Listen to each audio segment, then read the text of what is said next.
Hello and welcome to the Through the Decades February 2026 Premodern Monthly, coming to you from Through the Decades in Louisville, Kentucky. Today we have our round 4 matchup between Brian on the left with Moneyball Black and Scott on the right with Blue-White Landstill. And we'll get to those deck lists right after a word from our sponsor. Through the Decades, in conjunction with the Ohio River Boas, are proud to bring you Grand Prix Louisville on June 6, 2026. If you ever find yourself missing not only the pre-modern era of Magic the Gathering, but the old tournament structure, this will be the event for you.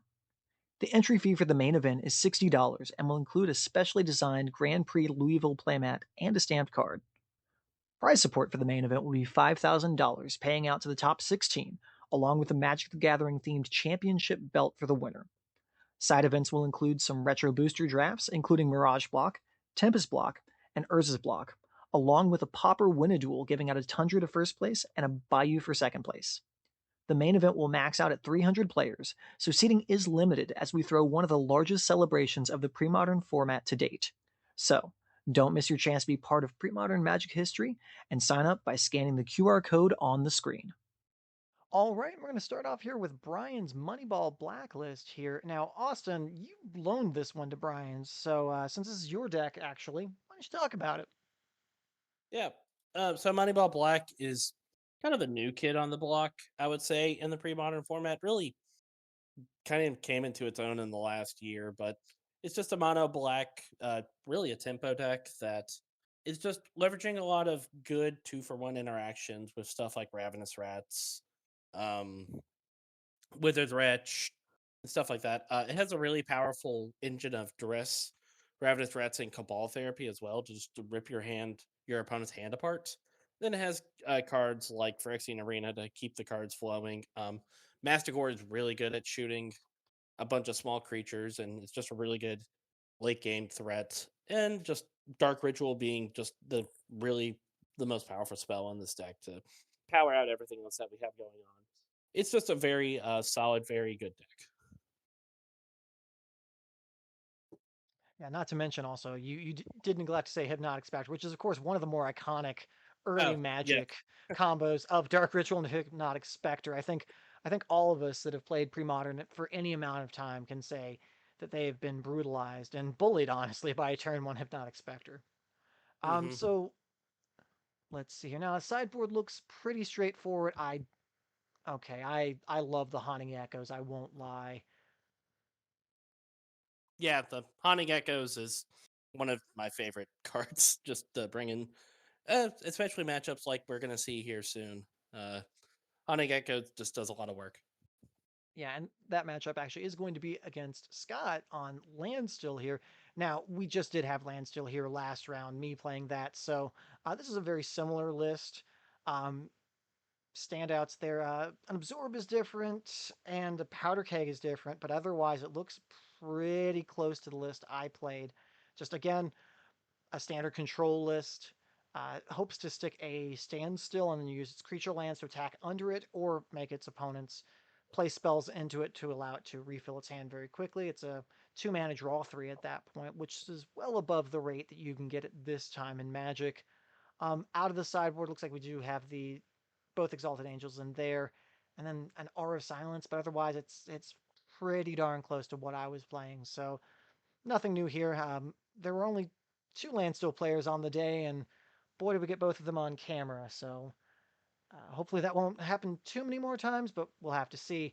But we'll have to see also how this matchup goes when we get down to that right now. All right, and it looks like we've got a pair of keepable hands here. Brian mulled down to 6, and then Scott kept 7. Now, Brian's starting with a Cabal Therapy. Now, that's a good old game of Go Fish, especially starting with an open hand. Now, he knows what his opponent's on, and ooh, took the counter Yep. spell. So double wrath and 4 lands.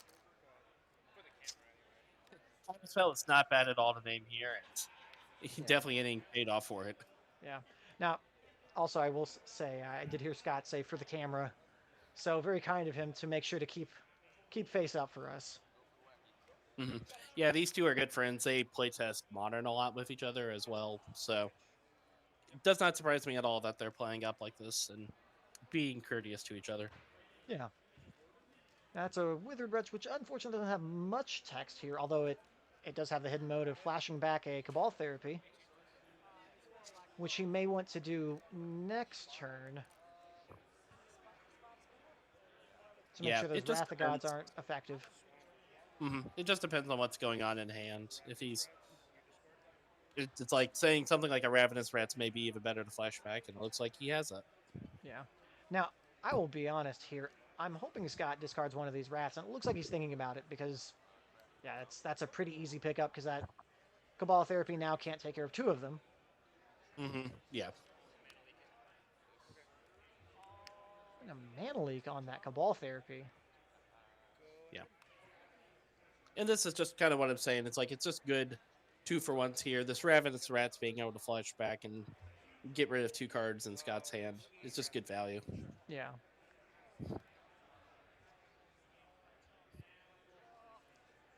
Now, Brian eating one of those Wrath of Gods with a Withered Wretch. Now, that doesn't have a lot of text in this matchup. It's just a generic 2-2, but it beats. And that's where we are right now. Oh yeah, definitely.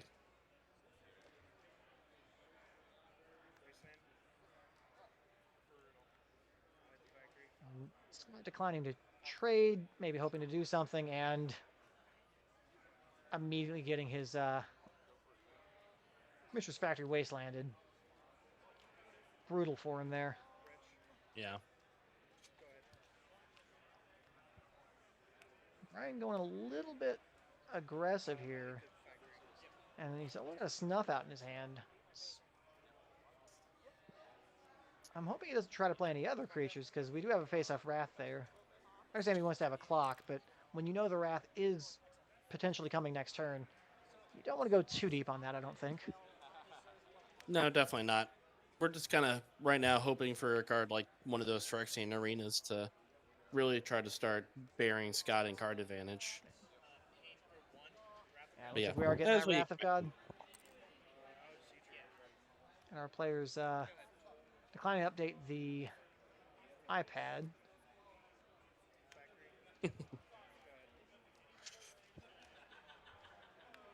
So the total should be 11 to 20, but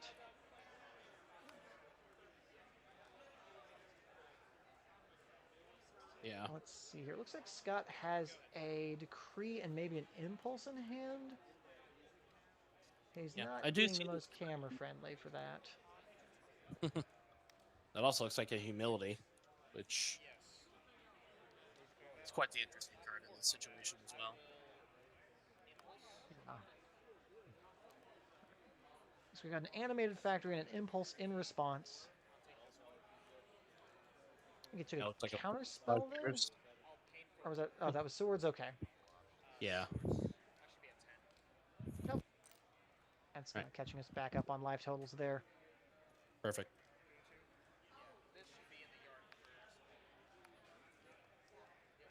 Now that Snuff Out in Brian's hand, it does say black creatures if I remember correctly, right? So it can hit the Mistress Factory? Yes, it can hit the Mistress Factory, so Okay. it's not a completely dead card in this spot. Obviously not ideal, but it has a little bit of text. Right. And it looks like he's going for the lands, which makes sense here. The Dust Bowl doesn't do a lot here. I think what we have Wasteland and Mistress Factory in the Moneyball deck right now. Yes, Mistress Factory, though, is pretty darn good against Standstill. It gets around cards like Wrath of God, and it's just kind of an annoyance, so Well, of course, I'm not saying definitely that don't it's hate it. it's completely dead. It's just not at its peak in this deck, or in this No. matchup, excuse me. But it does do a lot of work in handling those Mistress Factories, so your factories can swing freely. I wonder if Scott's pondering playing a 4/4 Angel right here. He could be. It would not be a good idea, but of course, we know what he has in hand. Now, it Yeah. wouldn't surprise Well, me if we have a cycled Decree right now. yep, just forcing the issue. Yeah. Well, Scott's hoping he draws a land here.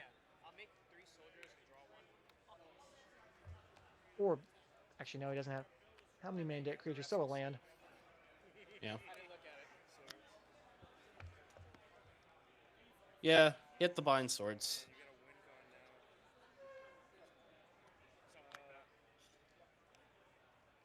I don't think Brian can really attack here. Okay, well, he's. I mean, they're going to trade one way He's or the definitely other, gonna let's try. be honest. Yeah. Yeah. But, Scott is at a healthy life total of 10 here. yeah. Brian is out of gas, and this is kind of where Scott's just going to start to turn the corner and attack for 6 here. Get this game over pretty quickly. Yeah. Now, we may see that snuff out. Take care of one of these factories, but Definitely not where you want to be, though. no, not at all. So what would be the best draw? Is it going to be Phyrexian Arena? I feel like it kind of has to be, because I don't think there's one certain card that gets you out of this. So you just need a string of a couple good cards, and Phyrexia Arena is the best way to get to that. Yeah, so he ends up taking 8 there in total, 4 from the snuff out, and then 4 from the creatures. Yeah. Oh, looks like we're tapping for I, 3, is it? Oh, it's a hippie. Okay. it's not a bad card. It stops the soldiers from attacking in. Although I have a feeling that factory and that fairy conclave are still free to get froggy there.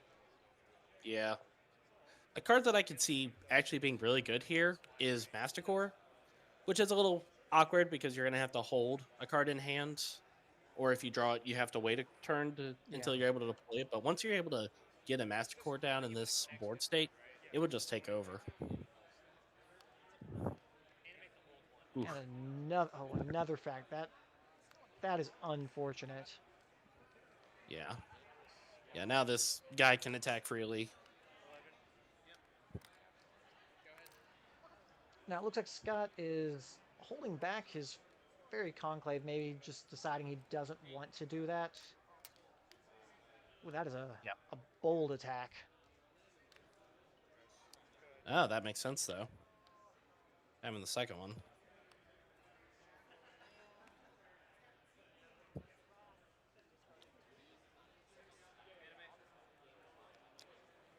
I feel like at this point in the race, it might be. Let's see. So if he attacks with all of his creatures. Nope. Okay. Well, he's going to attack with the factory and Yeah. pump up to 3 there. So now it's 8 all.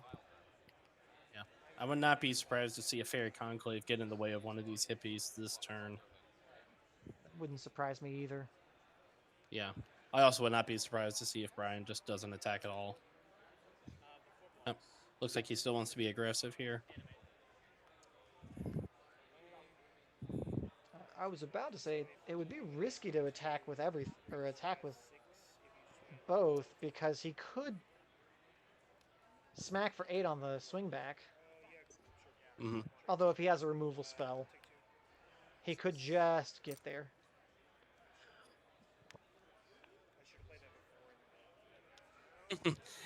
Yeah, and Brian saying that he should have played that before to stop the fairy, but Yeah, but bemoaning the that decision, which hey, it happens. Hindsight is 2020. oh yeah, definitely. Yeah, because we're attacking for But 4 here. Now this Hypnotic Spectre cannot attack now. yeah, no way.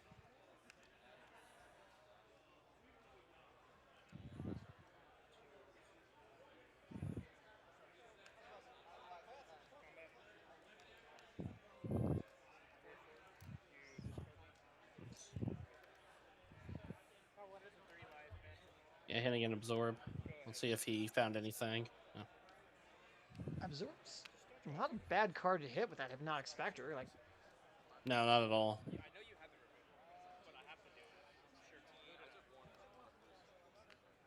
yeah, he's making use the removal that he has. That smother. Yeah. Yeah. Okay, so I mean, this is a couple good draws in a row for Brian. He looked like he was in a pretty bleak spot, but if he rips another card that plays here, he's okay. Looks like not, but now this hippie can block one of the two, and then we're just gonna be we're kind of at a parity state now. So I think I saw a black card in Brian's hand. I think I saw Disenchant in Scott's hand. Might have been a okay, Ravenous Rats that I see there, though. that would be a good play here if it's Ravenous Rats. Oh, Withered Wretch. Okay, well, it does the That's even same. better, And actually. A 2/2 against 2/1/1s is yeah, that's pretty nice. I would not be surprised if I was gonna say it's like I wouldn't be surprised if Brian attacks here. yeah, if we were doing advantage bars, I would say it's starting to lean a little bit towards Brian now, which is surprising considering where we were several turns ago. Oh yeah. Good. Just kind of talking to the power of this deck. None of these cards that he's played are particularly impressive, but they just kind of cobble together small advantages to get to a point where it's just kind of insurmountable. And Oof. I don't know if we rolled for that. That is a discard at random, Yeah. but I don't think either one of them really matter. Yeah, I agree.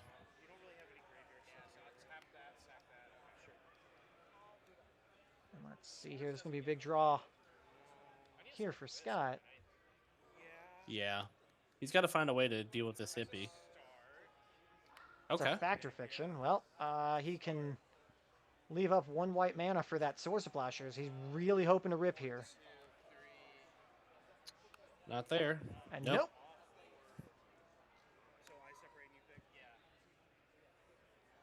I think you separate the lands and spells and call it a day. Yeah. None of these cards are going to get Scott out of this. Exactly. But obviously, Brian doesn't know that, so he is still doing it this way.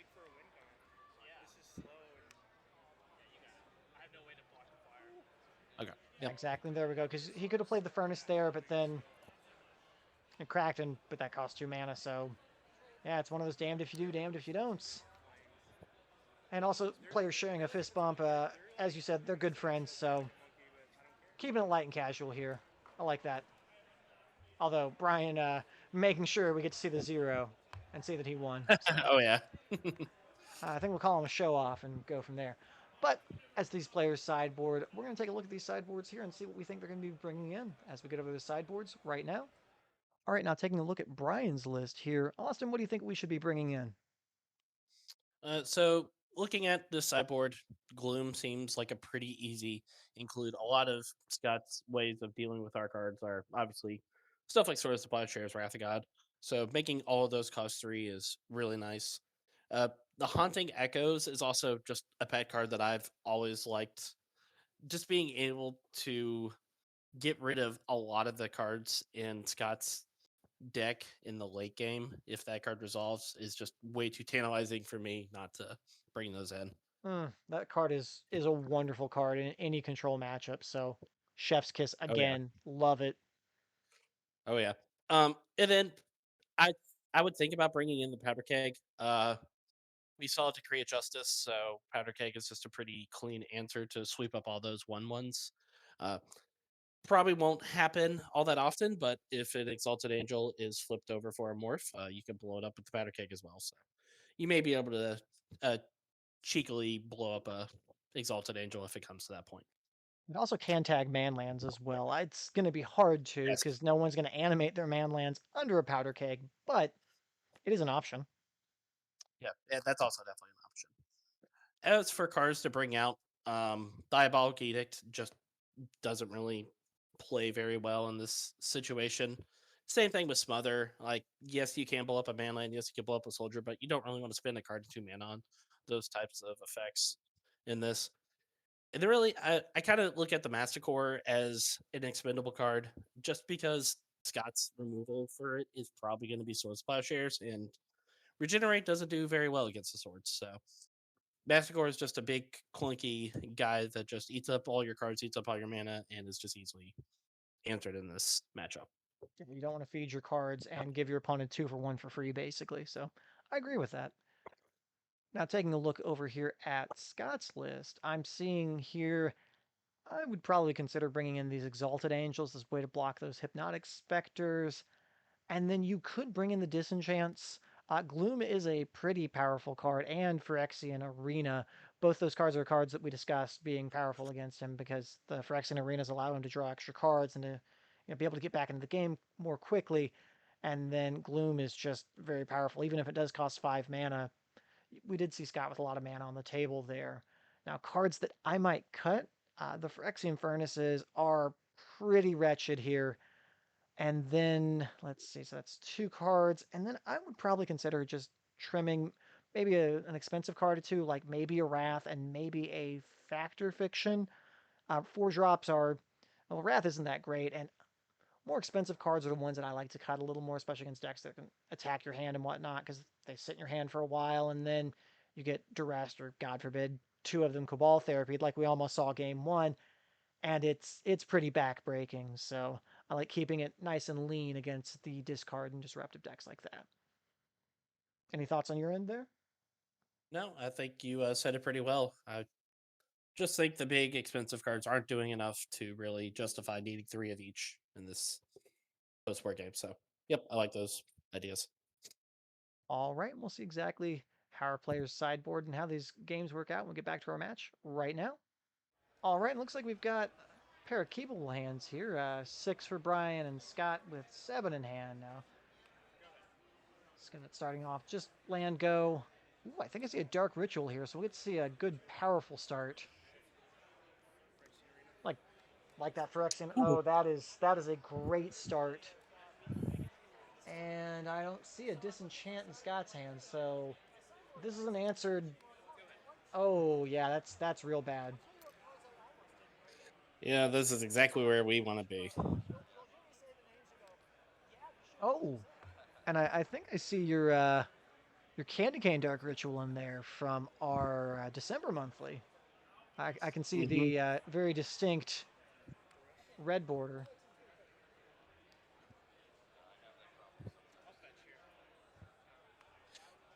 Yeah, Brian's just checking to see if the coast is clear. It looks like with this. Oh, nope. It looks like he thought about fetching, but decided against it. Yeah, I can hear Scott sort of bemoaning his lack of having an island there. He played that Plains on Mhm. one, probably assuming that he'd be able to sword something. Yep. And Brian's trying to take the Exalted Angel, which he's not able to do. Yes, no matter if Thoughtseize was reprinted with an old border, or excuse me, old frame, you do not have the ability to play that in pre-modern. So you've got to play the inferior duress. Yeah. And we may be able to see what I was talking about during the sideboarding. It looks like Brian did have the powder keg in his hand. So if Scott's playing this Exalted Angel face down this turn, Brian is going to be able to blow it up with powder keg and really feel good because that's quite the trade up on resources here. Yeah. Now he could do that, but if he does that, that does take him off of the counter spell here. Although I think putting down the angel is pretty good. Kind of depends Yeah. if he plays the island or the factory. Okay, so we're just gonna kind of sit back on our control, which right now I don't think Brian really minds doing, considering he's drawing 2 cards a turn, and you know, as we've seen in previous matches here with you know Oath Ponza players peeling 2 cards off the top with their Sylvan library just without doing it. Life totals don't matter against Landstill. No, not at all. Also, is that a first place duress you got from the January monthly? Yes, it is. Gracious, graciously donated by Aaron, one of our community members. I definitely had to rep it here, and I'm glad that it got some screen time to get shown off. Looks like actually you're showing off all of your prize cards here. Now we are just jamming this powder keg here, kind of taking away the surprise element to kill that exalted angel, but I understand wanting to do that as well. Yeah, uh, just using his mana up, which, yeah, like you said, I understand. And Moneyball is certainly one of those decks where you do want to spend your mana when you have your chances instead of doing nothing. And I don't think he's wanting to swing right this moment.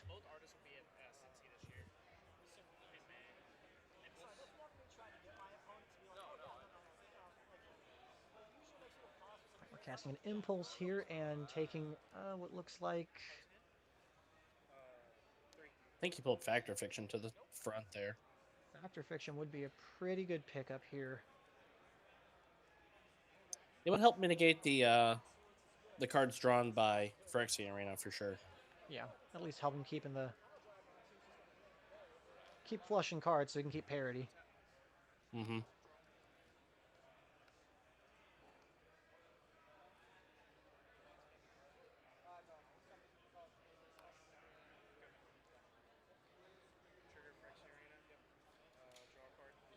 Now, for Scott's sake, I do hope we have that Factor Fiction, partly so we can see. Yep, that is a Factor Fiction in his hand. Fantastic. That way we can see more cards in his hand so we can have more information.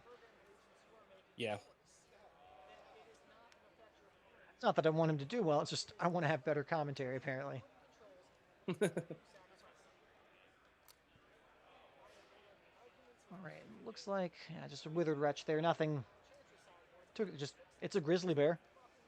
You got to kill your opponents with something. Yeah. Kind of saying there's not a whole lot. Oh, looks like he's going to Cabal Therapy here as well. Oh, that's gonna hurt. Yeah, That getting is this Angel out is going to be pretty nice.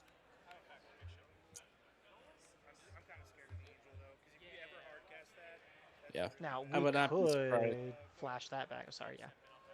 Yeah, it's like I would not be surprised to see this get flashed back here pretty soon. Oof. Okay. Ooh, I was gonna say those first four cards were not very good off this Factor Fiction. Stand still in the face of what we have on board right now is not what we want. A couple lands when we already have two lands in hand is not what we want. An impulse is just spinning our wheels. So I would not be surprised if this is just Factor Fiction versus. I would not be surprised about that at all. maybe, it's a fair giving the Factor Fiction and the island, but I could argue for the two pile. The Cabal Yeah. Therapy makes this whole thing a little sticky because at any point he could just flash that back and take whatever. Like, Mm-hmm. Yeah.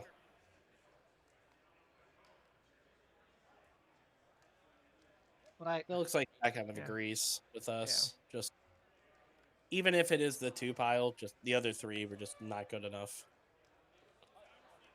Unless you just get to spin the wheel again on this Factor Fiction. Oh yeah.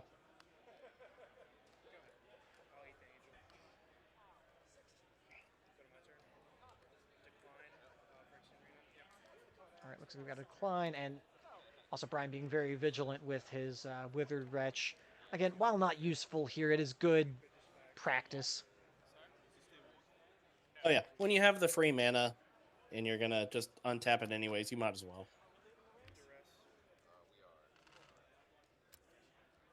Oh, that hurts. Yeah.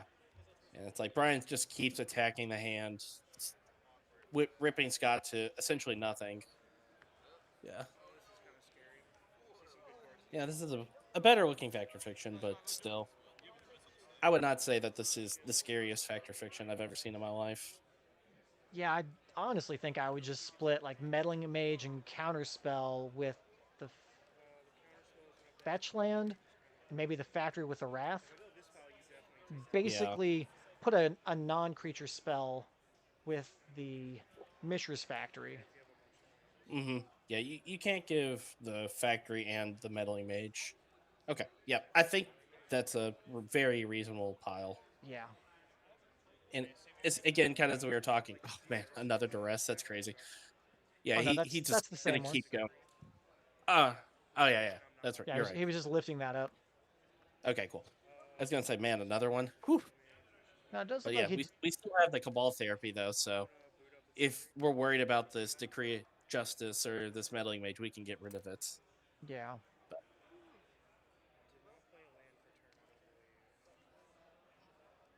That's the eternal question of have I played a land or not. And now we just have the Wasteland answer the Factory that we know of in hand. Yeah, it looks like he's got him pretty well checked there. So, Hmm. And at this point, it's only going to get worse and worse as this Phyrexian Arena just keeps drawing his cards. yeah. Looks like Scott's just past turn, not even playing the Mishra's Factory, which I think is a fine idea considering that's just target acquired at that point. Oh, yeah.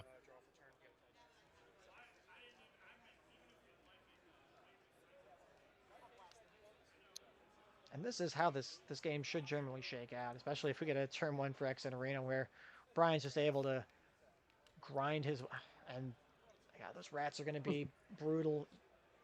You hate to say it, but you have to discard one of the cards he knows about because otherwise he gets carte blanche with his. Ooh, that hurts. Yeah, man. Having to pitch a real card to rats just never feels good. Do you think now is the time for a Cabal therapy, though? Hmm. Okay, this is probably the best spot for Scott to do this. If Brian wants to fire up the powder keg, he does lose his factory in this exchange. I think he has to because if he's going to double block anyway, Yeah, because then the damage doesn't go through at that point. yeah.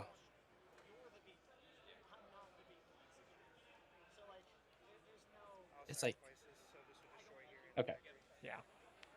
yeah. It looks like he's gonna do that.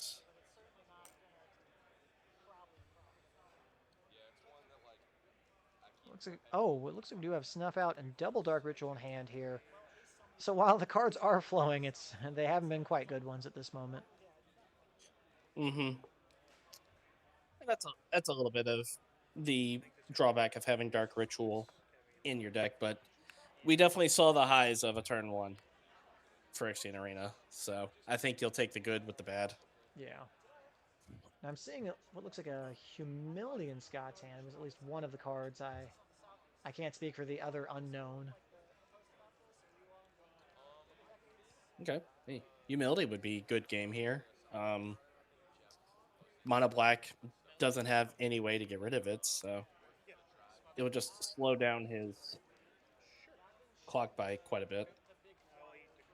And it would allow any creature lands to be larger than any of these 1/1s due to a Mm. weird quirk of the rules and layers and all that good stuff, which is, again, enough to make your nose bleed.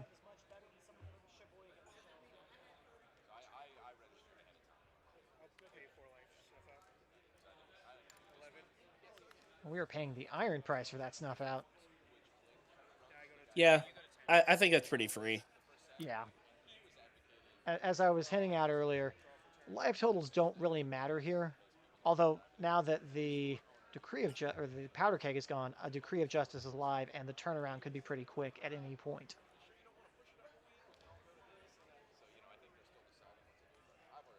Yeah. Just hitting more and more factories always feels good. Yeah.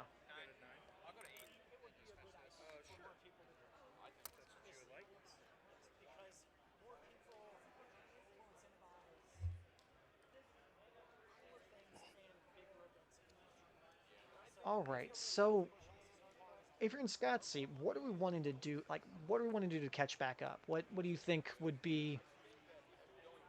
What's our haymaker here? We've already seen two of the factor fiction, so we probably don't have too many there. It really may just be a decree of justice just to be able to block this. And I, I don't really think you can start thinking about Phyrexian Arena as your win con yet, but just being able to buy some time would not feel bad here. Okay, so we do see the humility. Humility and a Dust Bowl, which does play against the Mishra's Factory there. Yes, it does. Now, this Gloom we're about to see on the other side is going to be brutal. Yeah, it's stopping the humility from coming down as much.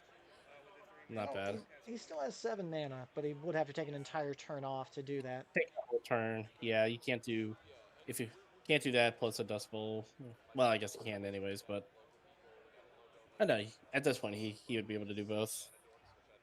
Hmm. Interesting. He's not playing the Dust Bowl out though. Well, the Dust Bowl, this I guess. costs 7 right now, so the Dust Bowl would not be active, and that Wasteland can immediately take it out. Yeah, that's fair. Okay.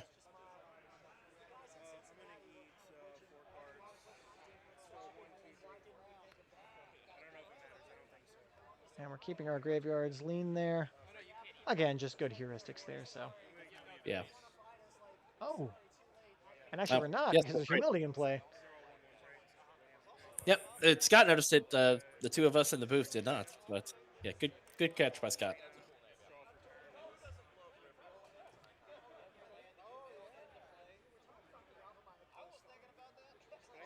Now, yeah, that Okay. fiber is I going to don't be larger than everything. Yeah. And they're having the question right now about the layers. Yes, that is a 2-2. Scott is correct. Brian just maybe not quite as familiar with the interaction here. Yeah, and that's very fair. This is humility, very famous for being a very complicated, a very confusing card. So Yes. The gatherer page for that is it's a read. oh yeah.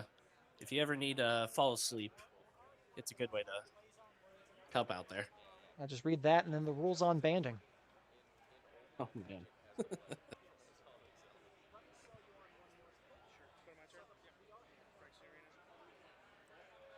Yeah, and it looks like well, at least that Dust Bowl's come down, so that's going to cut that clock down from 2 turns to 5 turns at least. But this card advantage that this turn 1 for X in Arena has provided is just disgusting. Yeah. And I think I like this play by Brian. Let's make him use this Dust Bowl. I also think I like not using the Wasteland because if Scott finds his own Mistress Factory, we're just kind of locked out at this point. So Yeah. I think you do have to keep Wasteland up. But okay, he's going to blow it up now. I think I Yeah. also disagree with sacrificing a plains versus sacrificing an island. With his life total so low, I don't think 4 islands is the most important. Now, a therapy here, probably naming Exalted Angel, I'm guessing. That's what he named last time. That would make. Yep. Looks like you were correct. Nope. Counterspell. Yeah. Okay. Although, amusingly, Exalted Angel does very little with the humility on the table. Yeah.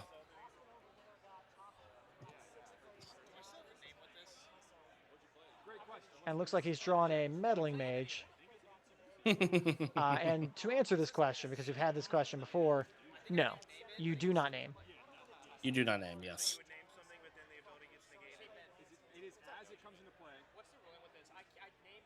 Okay. And it looks like we're getting the community to help out here.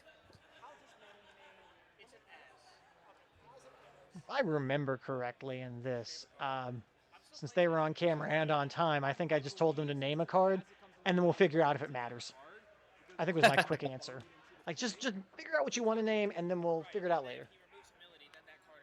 Yeah.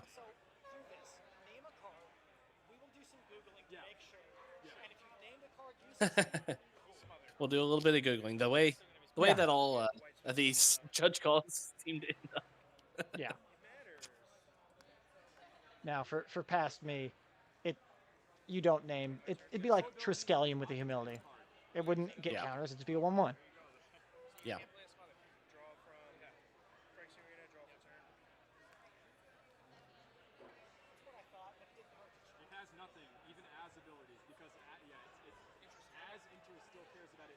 Yeah, so let's see here. Another Wasteland. Just more and more powerful cards coming over here. Although I see, we're not playing that, arena, but that gloom might be pretty good. Yeah. I'd be a little bit surprised to see if Scott would counter a second gloom. Oh wow. Okay, he's gonna play the second for X Arena. That is a bold move. Yeah.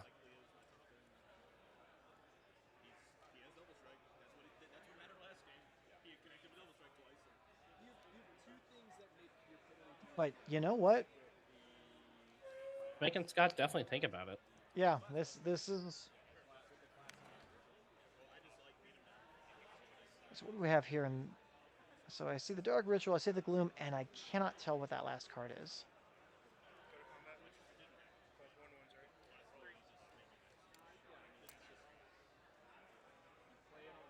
Oh, it's a Swamp in his hand. Okay. Okay.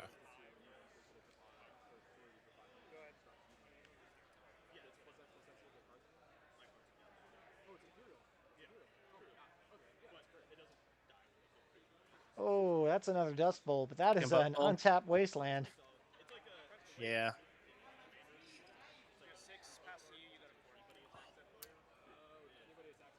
I was about to say I'm surprised he's attacking, but of course he is. His opponent is taking 2 here, and now he's definitely winning this Yeah. race. Yeah. Now we can just hold back, block this upcoming turn. Okay. The Dust Bowl is going to be pretty nice. Yeah, I was about to say that factory looks good until we remember he has a Dust Bowl in hand. Yeah.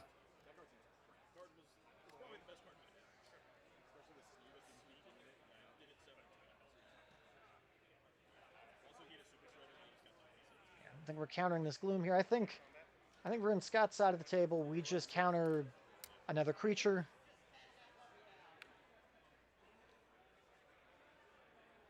And we just Yeah. kind of sit back on our laurels for the next turn.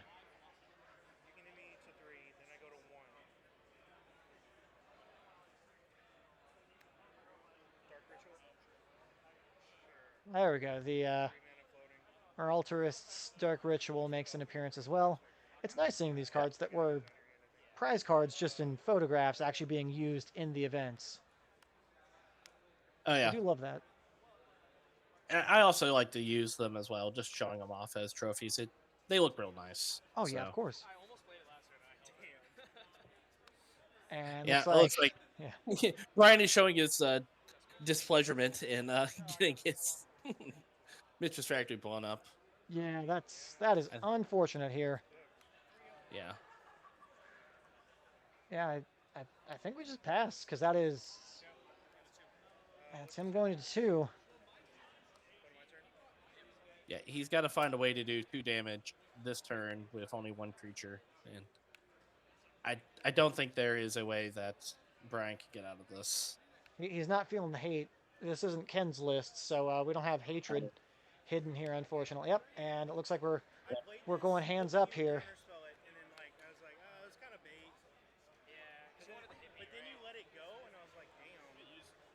All right, well let's see. Now, no, we're long here. Are we? Do we have time for game 3? We'll have to check and see if our players do get into our game 3 as we go take a look at that right now. All right, looks like we've got a pair of keepable 7s for both players, which the round timer is getting pretty low, so can't blame them for both wanting to play quickly. That is an early duress into a factor fiction. Now I hear him saying, "Don't cabal therapy me, please," which makes me feel like we're about to see one, because otherwise you might want to take one of the interaction spells. Yeah, well, that's always just don't cabal therapy me. It's just a good way to bring it in here. So he got lucky this time. It's like the old legacy adage, "Don't daze me, bro." Yeah.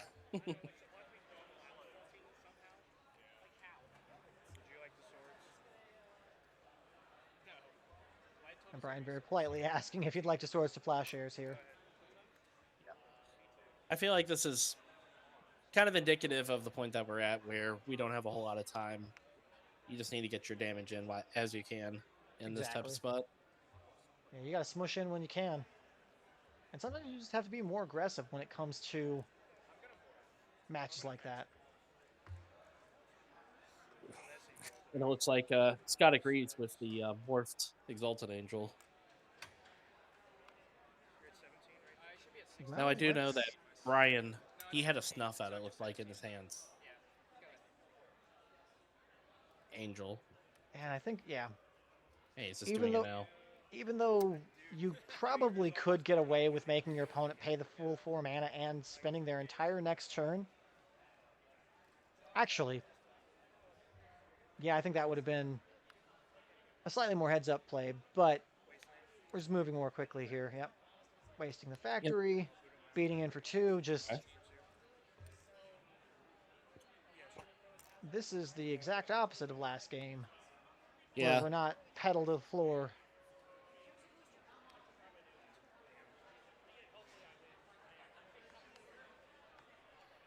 Oof. The And second one. another angel. Oof. Do we have another removal spell over here?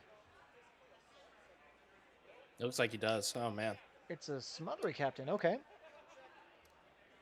Looks like we were not correct on the cut smother plan. No, but I'm glad that we weren't, because that angel would probably just take over this game if not. Looks like we've got what? Counterspell, Mana Leak, Swords to Plowshares, and I can't tell what that last card is, unfortunately. I think Decree of Justice.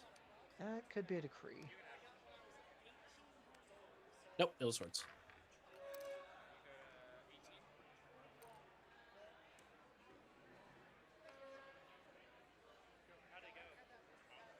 And picking up another swords, that is no, that is decree. Okay, so it's decree, Yeah. decree swords, leak, and counterspell on Scott's side, and Brian, I can see a dark ritual, and that is about it. Unfortunately, he's keeping his hand a little closer to the chest.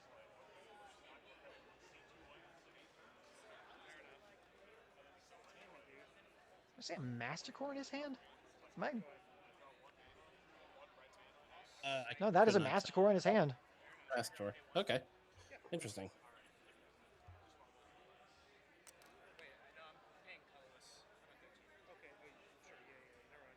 Okay, we're cycling a decree here. That makes sense. Just trying to get another land or something. Yeah. Agreed. I think it's a Dust Bowl also in his hand. Yep. So Flood of Strand and a Dust. So actually hitting 2 lands.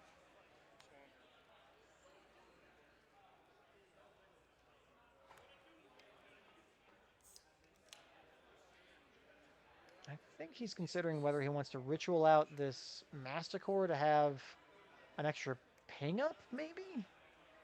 Yeah, he could hold up ping and regenerate, which, if Scott had something like Disenchant, that would be nice to have. He's just gonna wait. Yeah, but us knowing what's in his hand, there's a lot of answers for that Mastercore.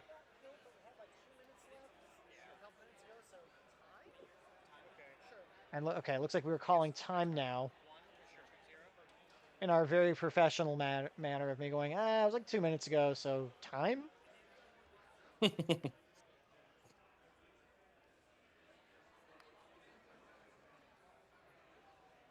right. Seeing as we are on turn 1 here.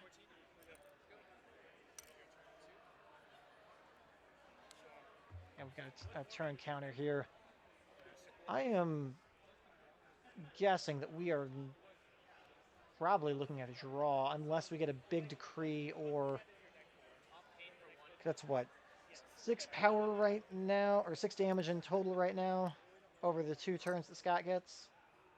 Yeah, he's So, not gonna have enough time to finish this game off. yeah. And he's not going to add a 4 power onto the table that quickly. So I think we're looking at a draw here. Yeah. Unfortunately, since this is an old school, we're not going to decide this by Chaos Orb flips. That would be quite the interesting. Yep, it looks like okay. Looks like they're just gonna draw. So okay, it was a disenchant.